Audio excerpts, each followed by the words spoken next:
cannot use this one because of the absence of an extradition law and treaty. That is the point here.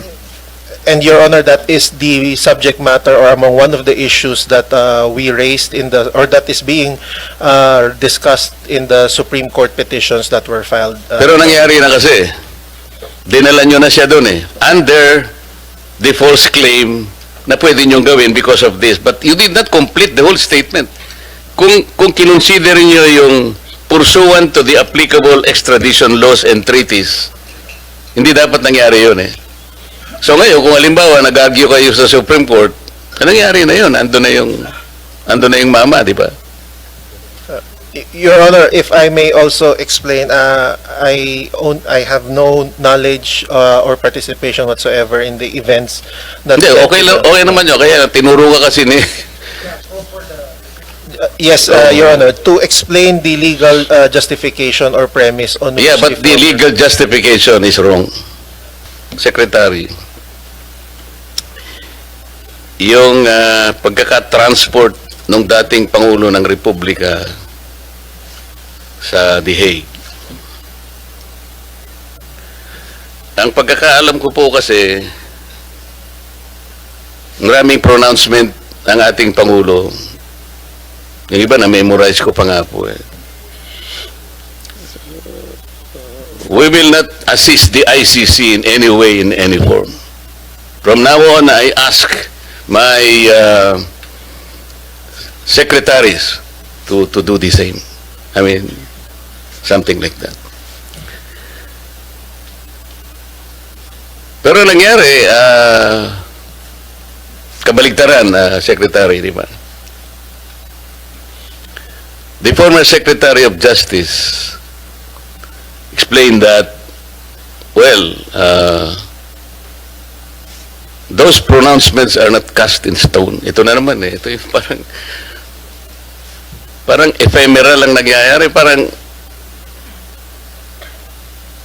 the government officials' decision, sabi niya, sometimes can be changed at times. What do you think are the factors that necessitated a change of mind? Like from not assisting the ICC in any manner, in any way, in any form, he was just transported there, now languishing in the detention center on the other side of the planet. What do you think are the factors used by the DOJ? First, Your Honor, if I'm not familiar to the particular circumstances that the secretary, the particular facts that which made the secretary made the actions before. Who is familiar? Who is familiar from among you? Second, Your Honor, if I also may state, the matter is pending now with the matter before the Supreme Court. So the position, the legal position on the actions of the former Secretary of Justice has been elucidated with the court, but for the Department of Justice, it's Chief Dennis Chan who made the argument and presented the position of the DOJ in this regard, Your Honor. My question is, what are the factors that necessitated a change of mind from not helping the ICC in any way, in any form, which is a policy matter, with the reverse? That happened. I'm not privy to that, Your Honor. Who is privy? Kasi parang, Your Honor, it may be the former secretary, now the ombudsman. oh, wala na siya sa DOJ, nasa ombudsman na siya. Alam nga naman Yes. ipatawag natin siya rito. Yes, Your Honor. What happens now to the principle of continuity?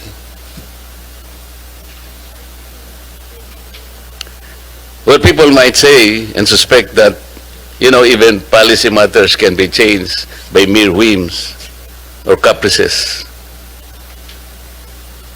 which are not probably based on sound legal basis. You are familiar with Republic Act 9851. This is our Philippine Act on crimes against international humanitarian law, genocide, and other crimes against humanity. Not so familiar with that. 9851, Your Honor. Kasi, Secretary, under that law, ang jurisdiction po ng mga tao na nagkasala under this law, under Section 17 of that law, the state shall exercise jurisdiction over persons, whether military or civilian, suspected or accused of a crime defined and penalized under the Act, regardless of where the crime is committed, provided any of the following conditions is met. The accused is a Filipino citizen. The accused, regardless of citizenship or residence, is present in the Philippines, or the accused has committed the said crime against a Filipino citizen. So if these are the assumptions in the law, ang Pilipinas ay may jurisdiction. And under Section 18, the Philippine courts, prosecution, and investigators, the regional trial courts of the Philippines, shall have original and exclusive jurisdiction over the crimes punishable under this Act. Ngayon po, if we consider the applicability of this law, bakit po na-transport yung dating Pangulo natin at hindi natin nilitis sa sarili po nating jurisdiction? If with permission of the Honorable, may I refer to the Chief Dennis Chan?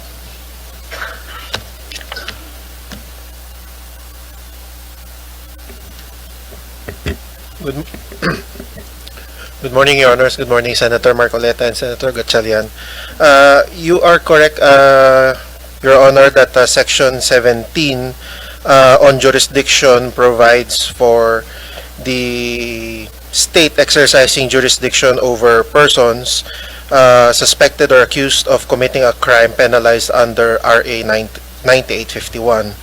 The second paragraph of Section 17, Your Honors, does mention that in the interest of justice, the relevant Philippine authorities may dispense with the investigation or prosecution of a crime if another court or international tribunal is already conducting the investigation or undertaking the prosecution of such crime.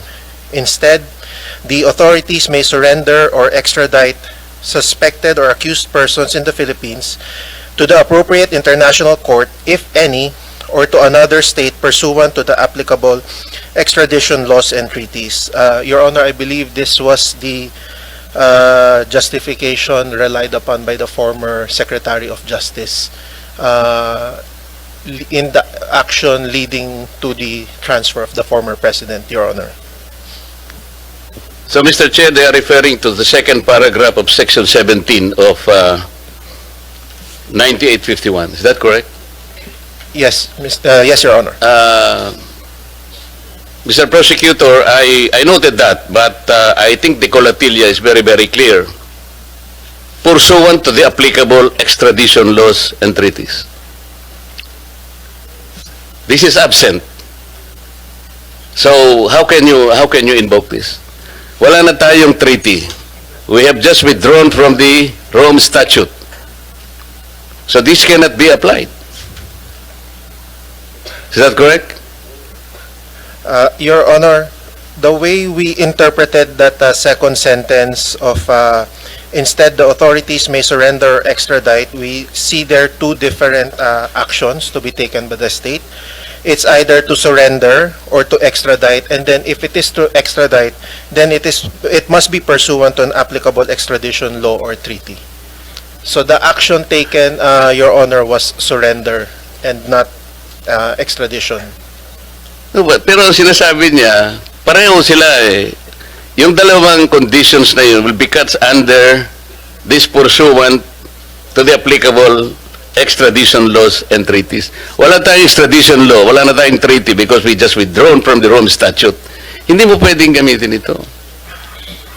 Kaya dapat yung mag-a-apply is 9851. This is our own law. Okay lang naman dito eh. Can we not prosecute the former president kung talagang meron siyang kasalanan. Our National Prosecution Service, the judiciary, I think, is or are operating, and they're willing, they're competent enough to prosecute, adjudicate, and proceed with the trial. Hindi ba? Your Honor, with all apologies, I am not able to answer the question as to whether we can prosecute. I am just merely stating that the action of the former Secretary of Justice in for the transfer of the former President to the ICC was premised on Section 17, RA 9851, under the second paragraph. Yes, but what I'm saying is you cannot use this one because of the absence of an extradition law and treaty. That is the point here. And Your Honor, that is the subject matter or among one of the issues that we raised in the, or that is being discussed in the Supreme Court petitions that were filed. Pero nangyari na kasi, dinala nyo na siya doon eh, under the false claim na pwede nyo gawin because of this. But you did not complete the whole statement. Kung kinonsider nyo yung pursuant to the applicable extradition laws and treaties, hindi dapat nangyari yun eh. So ngayon, kung halimbawa nag-argue kayo sa Supreme Court, nangyari na yun, ando na yung mama, di ba? Your Honor, if I may also explain, I have no knowledge or participation whatsoever in the events that... Hindi, okay naman yun, kaya tinuro ka kasi ni... Yes, Your Honor, to explain the legal justification or premise on which... Yeah, but the legal justification is wrong. We submit, Your Honor, although that is already pending before the Supreme Court, Your Honor. Thank you. Thank you. You're welcome, Your Honor. Chair, salamat po.